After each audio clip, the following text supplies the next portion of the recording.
Joining us now from Seattle, he's an associate professor of French at the University of Washington. Let me talk to you about the significance of this state visit from Macron. On the European stage, you have British Prime Minister dealing with Brexit. Angela Merkel's had her own troubles at the polls not that long ago. Macron's foreign policy stature is up on the upswing, isn't it?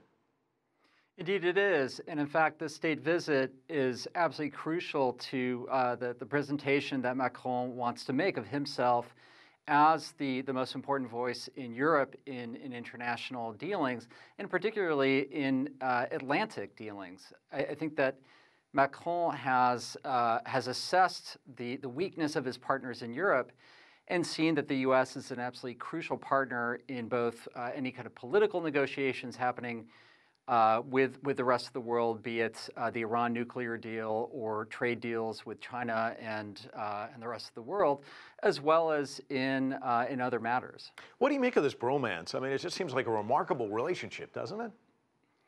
It does indeed, and it's hard to know how much of this is entirely sincere, but when Macron says that part of what draws them together is the fact that they're both political outsiders, this has a certain ring of credibility to it.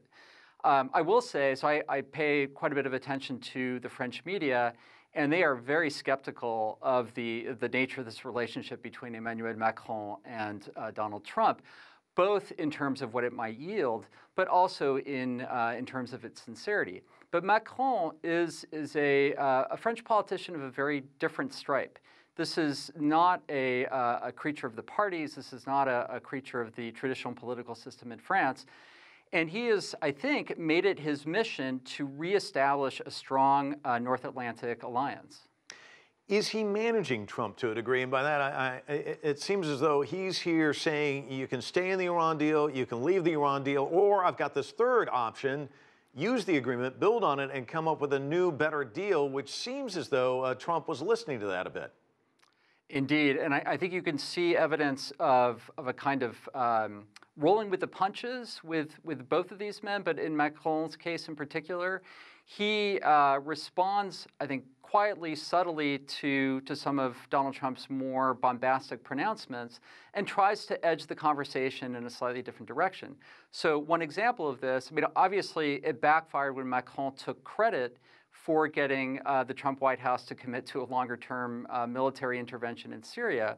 But actually, in the last hours, in their joint news conference, there was a suggestion by Trump that the U.S. might be more willing to stay in Syria for the slightly longer term, precisely using the very argument that Macron himself used in his interview on Fox News just a few days ago. Well, and he's also managing to handle this handshake. I was just watching the imagery there. He's figured out a way to deal with that. It seems as though these two have something in common as well. They have very large, unfavorable ratings at home. A recent poll found about 60% of French voters unhappy with Macron. Does this trip help him in any way? And I asked you that because I saw a poll a year ago where the French hate Trump more than Putin or any other world leader. Can getting close to him actually hurt him at home? Yeah, I think that is a risk. So there are differing views on the kinds of risks that Macron is taking with his attempt to make Donald Trump the linchpin of his international strategy. Some of them are sort of strategic. Others are that Macron might get tarred with the brush of Trump. And certainly in the French press, this is in part the way in which this excursion is being portrayed. But I also think that Macron ultimately has more to gain here than to lose. He is seen as the voice of Europe. He's seen as the party trying to get the U.S. to make the Iran deal work. And if in the end the U.S. withdraws, that's much more on Donald Trump than it is on Emmanuel Macron.